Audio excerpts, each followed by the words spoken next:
Welcome to Topcast. This is a very quick episode, just about something that's going on right now. And it's the volatility of cryptocurrency. And the reason I'm talking about this is because I see so much emotion out there. And of course, this happens in financial markets. It's a really curious thing about economics, broadly speaking, that in financial markets, there's a lot of emotion. And this is a really new, innovative part of the economy, cryptocurrency. Ever since crypto began, enthusiasts have said something like, well, fiat money is fake anyways. Well, what's fiat money for anyone who's brand new to this?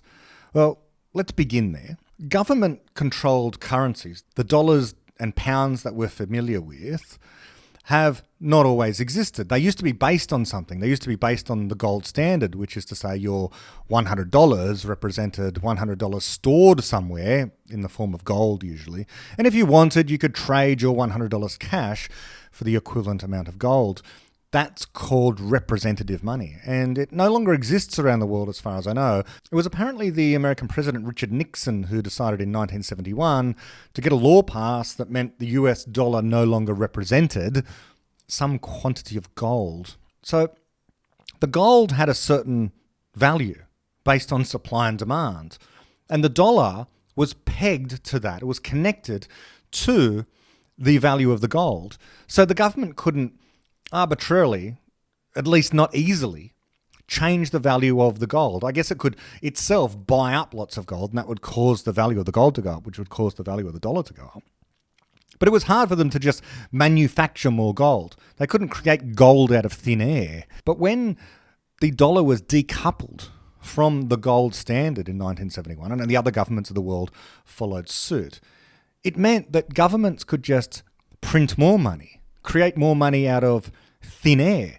Now, they could have, with the representative currency, had just printed more money as well, but there would have been legal problems with this. After all, the law was that the dollar was worth a certain amount of gold, and so printing money in this way was much harder. So changing the law to a fiat currency, by fiat you could just decide. Fiat means you can just decide arbitrarily. And so fiat currency means the government can just decide arbitrarily the worth of the dollar. Now, people don't care much about this, but they should. And with cryptocurrency, it's entering younger people. Younger people are more interested now in economics than I think they have been ever before. Lots of young people are getting enthusiastic about cryptocurrency. But still, the typical consumer or taxpayer in the economy doesn't, I think, pay much attention to something like the value of the dollar, unless they're travelling overseas or something like that. If the government prints more money, or is being said to print more money by economists, the average person doesn't seem to care. And the economists seem to like this idea. And one of the reasons I like it is because it's called modern monetary policy, which is another word for printing money. It's another word for socialism. I'll come to that. Why should any of this matter? Well, because it causes inflation. So if you're a person who's watching this and you know nothing about the financial system, nothing about how money is printed, the relationship between government and money, and what cryptocurrency is, then maybe this video is for you. It's a very baby understanding of things and what's going on right now as well. Let's just consider an example. And for many people watching who usually watch my videos, this is going to be teaching grandma to suck eggs, teaching you something you already know. But be that as it may, let's go on. Let's say there's something out in the world there that's hard won, something that's difficult to produce. Let's say like a banana. Okay, it's not trivial to create a banana. My banana here, I might say, is worth $1. And at the moment, it's worth $1 precisely because that is what I am charging for the banana. I might put it on eBay or something, say, buy my banana. It's $1. And it's worth $1 precisely if someone's willing to pay $1 for it and not otherwise. If no one ever pays $1 for my banana, then it's not actually worth that. It's worth nothing at all because eventually it ends up like this, and then it gets even worse than that. And if I don't eat it, well, if I eat it, then it has some value. It has value to me. But otherwise, it just becomes rotten, decays away into nothingness, and that worth, that value is gone from the universe. But if I sell it, if I'm able to put it onto eBay and I sell it for $1, then it's worth $1. let's say I've got lots and lots of bananas. I'm a banana grower. And I put my bananas onto eBay. Of course, it's not this simple. I go to a market, whatever. Let's assume it's a thought experiment. I take my bananas for $1 and I put them onto eBay and I start selling them. But they start to sell really quickly. Now, I notice this. I noticed they're selling very, very quickly. So I raised the price. I raised the price to $5 per banana. But now $5, that's too much of a price increase. And because they're so much more expensive, you get this, people will stop buying my bananas. There is a price point beyond which people will refuse to pay. So if it's worth $1, it's worth $1 because that is what someone's willing to pay. But maybe I am selling lots and lots of bananas really fast at $1. So I decide, well, I don't want to run out of bananas. I'm going to raise the price to just $2. And okay, the rate at which I sell bananas goes down because not everyone can now afford my $2 bananas. But I can get away with selling them for $2. And I can sell lots and I can make a lot more money than before. And importantly, I can sell maybe the maximum amount before I run out and before any of them turn out like this. What's that got to do with anything? Well, let's say the government prints money. What happens then? Well, suddenly lots of people, in particular the government itself, we'll come back to that, but let's say the government itself. But if the government prints lots of money, then they have lots of dollars. The government agent, whoever represents the government, can come along to me with their $2 and say, I'm going to buy your bananas for $2. And they can start buying up all the bananas. And of course, what do I do as someone selling bananas? Well, I raise the price of my bananas because apparently the government who wants to buy my bananas has an unlimited supply of cash. So I just raise it to $5.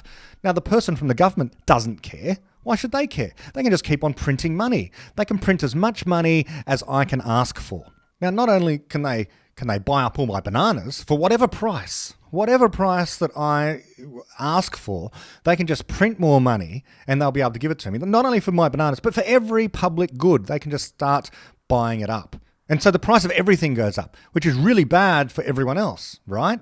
Because they don't get this money that the government has printed. But the government needs to buy stuff for whatever reason, for its own offices, for its military, for paying back stuff to other governments that it's borrowed money from. Maybe it wants to send resources overseas. You know, in the case of Australia, we sell our coal to China, let's say. So if we print the money and start buying all the coal and we can send it to China because maybe we've borrowed money from China, for example, the price of everything goes up. And if the price of coal goes up, by the way, so does electricity. This is how inflation works. So therein lies the problem. If the government prints money, then that causes the price of everything else to go up to whatever the government is willing to pay. And those people who can't just print their own money are now forced out of the market. No one can buy the bananas. No one can buy the bananas except for the government person. Well, you might think, well, you're the government, you know, you're looking after your people. If you're a good socialist, you might think to yourself, well, why doesn't the government just print money, a heap of money, and give it to the people? Okay, give everyone $1,000. This has been happening recently around the world, stimulus checks because of COVID, which, by the way, I think is quite moral because the government has stopped people from working and those people have hitherto been paying taxes, so they deserve to get some of it back. Putting that aside, if you're a socialist, you might very well think to yourself, well, why doesn't the government just print enough money so that everyone's a billionaire? Everyone is a billionaire. We'll just give everyone $1 billion. Forget $1,000 stimulus check or $10,000. Give everyone $1 billion. Why not? What is the limit? What is the reasonable limit we can get? But seriously, why not? Why not make everyone a billionaire by printing money? And you see this kind of, sometimes people don't know where to draw the line with things like minimum wage. They say minimum wage should be raised to $15. Why not raise it to 20 or 50 or 100? They say, well, the companies can't afford it. The companies can't afford it. Correct, the companies can't afford it. But how do you know or the government know what the companies can afford? Companies typically make pretty low profits, and those profits get reinvested back into the company to make better products, as well as to pay the wages of their staff and to employ more people. More people is the key thing. You raise the minimum wage, they'll employ less people because they only have a certain amount of money to pay their employees. And that quantity of money, X, is either going to be spread among 1,000 employees at $15 an hour, or it's going to be spread among 800 employees at $18 an hour, or whatever the maths works out to be. You get the idea. They can't just arbitrarily start to employ more people at a higher wage. Businesses don't work like that. Now, minimum wage is kind of like this idea of printing money. The universal basic income is kind of like this idea of printing money. You're just giving people more money when there's not more money to give, because the money has to represent something. Unless you're the government and you've got a fiat currency and you can just print as much money as you like. So I'm just going to put aside the issue of minimum wage and universal basic income. It's related, but it's not the same. When you just give people money, especially newly printed money, such that everyone is way more wealthy, and for argument's sake, we're thinking everyone gets $1 billion in cash by the government, what happens to my bananas? Well, the price just goes up again, just the same as the argument as before.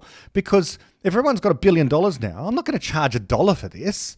I'm going to raise it, $100. People will still pay $100, won't they? Because $100 to them now is nothing. It's like, it's what $1 was before.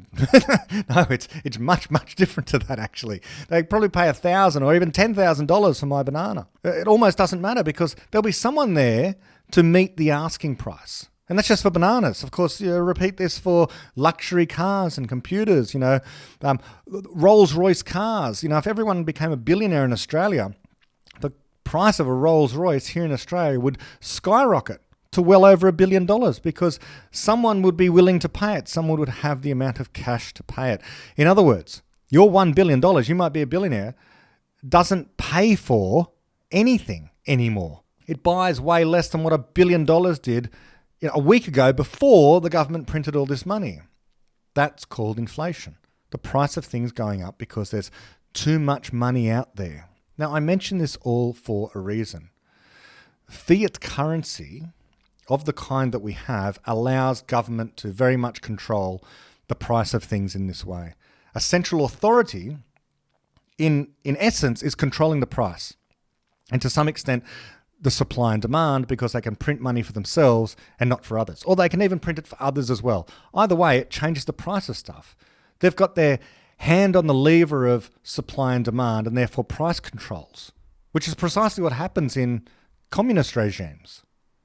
And this is what makes cryptocurrency so attractive to many of us.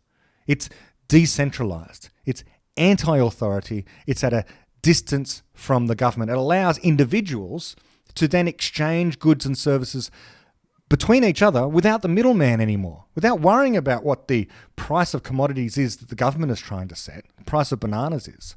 I can just deal with someone else without worrying about what the government thinks the value of something is. The government is that middleman, especially when they're printing money, and they print money in an unethical way for unethical reasons, namely, to pay for things today they cannot afford right now. And you might think, well, that's what I do with a loan. Except that the government is not the entity with the money. Its population is. So they're borrowing on behalf of people who don't want to take the loan out. The money that they have comes from taxation. Worse than that, if they borrow money today, typically they're not even expecting taxpayers of today to pay the money back, but taxpayers of tomorrow. Or the next generation rather, because the debt is carried through for decades sometimes. There's no guarantee that economies continue to grow. Of course, this is the hope and this is the expectation. It's the expectation even of someone with my worldview that thinks that progress causes knowledge creation, which causes economic growth. But not invariably and not with bad economic decisions. There's no guarantee this happens. This happens given certain conditions, like capitalism, namely the opposite of what is going on with modern monetary policy, with the printing of money. So the fact that governments can, by fiat, one might say, print more money to pay their own bills, especially to their own people, is absurd and perverse. This modern monetary policy is absolutely socialism by another name. Crypto is a way out of this. Cryptocurrency is a way out of this. Not only is cryptocurrency, it's impossible to just arbitrarily print more cryptocurrency. It just does not work. It's not only not allowed, it's not physically possible. But even if it were, at least it's not the government doing it. And the other thing about crypto is it's no one else's business, which is a wonderful thing about it. Like, it's not the business of the government if Jane and Joe decide to exchange crypto for bananas. It's no one else's business. Everyone else can keep their noses out of it. Unless someone's being coerced or having force used against them, it's not anyone's business if Jane and Joe are engaged in a transaction. Even today under normal circumstances, but even more so with crypto. Yes, and just brings me to today. People being upset about the volatility of crypto. Because yes, there are liabilities with cryptocurrencies. There is the volatility, and perhaps there will be for some time, even if the trend has been broadly upwards. There's no guarantee it will continue to rise, but nor with fiat currency either. There is absolutely no guarantee that inflation won't happen because the government is not guaranteed not to print money. Indeed, apparently they're just going to continue to print money. So inflation is a real risk at the moment. There are liabilities with either currency. It's just, at least with crypto, you don't have government control and the ability to just start printing stuff. And moreover, all that is needed for crypto to continue to succeed, despite the volatility that has hitherto been happening, especially over the last month in particular, it's just a constant population or an increasing, growing population of people to be involved in crypto, buying Bitcoin, buying Ether, buying the various other cryptocurrencies. But that's true for a nation as a whole. You need a constantly growing or at least stable population. If the population starts to decrease, then you encounter some problems. But as I say, there are liabilities. There are some liabilities with crypto. But it's no worse than fiat currencies. Indeed, it's better than those existing alternatives. The government is there to resolve conflicts when people otherwise engage in the use of force. That's the ideal form of government. Having government control the economy, finance, printing of money is abhorrent, and it's causing all sorts of economic problems. Government need not be involved in currency because currency is about, it's little more than the barter system. I have a banana, you have a pen, you want the banana, I want the pen, we're swapping. But instead of like meeting up and, me carrying bananas around and you carrying around pens, we have this thing called money, which is far more convenient. And, we've been carrying around cash for a long time. We've been using banks to keep the money and that kind of thing. And governments are getting involved as well. They never needed to be involved. They never needed to be involved in the first place. So crypto takes them out of it. And why not? What is government competent in doing? Simultaneous with this issue of crypto and me talking about it is the US government, this has been funny to me, the US government talking about, parts of the US government talking about, parts of the US military, talking about the fact they have footage, evidence of alien craft or UFOs. They're cagey about it, UFOs. And I'm just with Neil deGrasse Tyson on this. It's called an unidentified flying object. Unidentified. We don't even know if it's a flying object. Who knows what it is? My own favourite theory is, it's just the US military experimenting on their own military. Why wouldn't you? This is done all the time. It's always been done. Historically, this is what militaries do. There is part of the military that tests out other parts of the military. I know it happens here in Australia. Our special forces, for example, try to break through our borders to test out something called our border force, which isn't quite military, it's quasi-military. They're the border guards. And if the special forces, if our SAS, the Special Air Service, can get into the country dressed as illegal immigrants, then they know they've found a weakness in border protection. Now, this sort of thing happens, so why wouldn't there be a top secret part of the US military? Why wouldn't there be a top secret part of the US military testing to see whether vast naval ships and fighter pilots can be tricked into thinking that there's something there when there's nothing there? Could that happen? And wouldn't that be useful? If they're invaded by the Chinese one day, the Chinese Armada and Air Force, if they can flick a switch and suddenly all those pilots are seeing tic-tacs, wouldn't that be great? It's very distracting. That means that the US military now has an advantage because they can distract pilots. And why wouldn't you do it to your own pilots first, just to check out what their response is? And then you don't tell anyone about it. In fact, you so much don't tell anyone about it that your own military is absolutely convinced they've encountered UFOs over the last few years. And they're willing to tell Congress about it. And they're willing to go public about it because they can't explain it. Meanwhile, the top secret parts of, I don't know what, the Pentagon is just not saying anything. Or as various other people have said, we just don't know. The point is, the government is made up of people, and a lot of these people are incompetent who don't know anything. Whether it's about currencies and finance or about UFOs and military stuff. Even if they're in the military, they won't know everything. The military of the USA is absolutely vast. Who was talking recently? Oh, yes, it was Sam Harris quoting Elon Musk, who has produced a graph. Elon Musk produced this graph saying that although the number of mobile phones and the resolution of their cameras have exponentially increased over the last decade, the resolution of pictures taken of UFOs has not increased exponentially. It's remained a flat line. It's still grainy and hard to see. It's a bit revealing. Okay, so anyway, that's that. My main reason for making this video today is just to observe that there is volatility in the crypto market right now. The price is fluctuating a lot. People are variously concerned or bemused or elated. The trend in the long term is nevertheless an ongoing rise. Can we guarantee it will continue? Not at all. But the underlying explanation for why people want into this is coupled to the same groups, the people who are interested in crypto, the same groups' aversion, skepticism of government interventions into stuff. And those feelings won't be going anywhere. Yeah, there's a whole other group of people, the socialists and so on, the people who love the government, who love the state, who want the state to have as much or even more power than they do right now. They want the state to do lots of things for them, employ them, cure them, treat them, house them, give them money. They want a paternalistic state. And there are others who reject all that and moreover want to extricate themselves from part of the government, maybe not all of the government, but parts of the government, to try and get away from this control, as they see it, of the state on the individual. And those people are increasing in number, which means that the number of people just in general is increasing, of course. So both groups are increasing.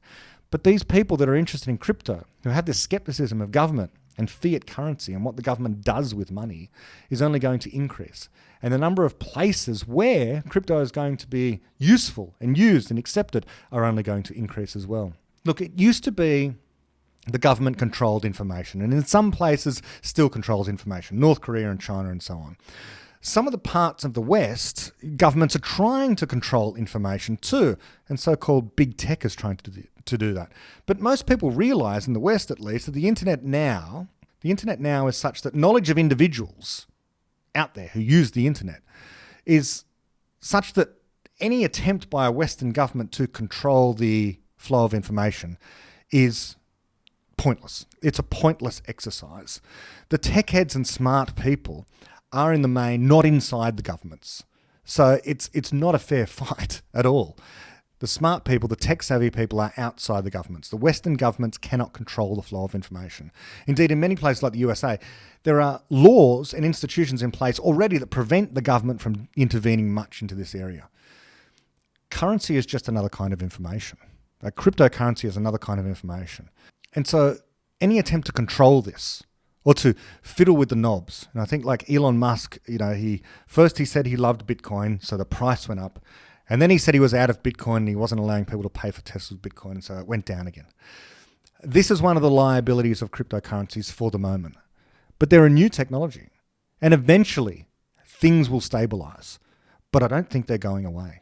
And I wouldn't be concerned about the fact that for the moment there is fluctuations in the market, because it's a virtuous market like other markets as well. It's providing value, and it's providing a means whereby individuals can control to some extent their interactions with each other without having a third party, specifically the government, getting involved. Because those people in the government don't know what they're doing. They're not expert in much at all except government stuff. And that's not finance, that's not information, that's not science, that's a whole bunch of things that they're not expert in. So don't be concerned about volatility. This too shall pass.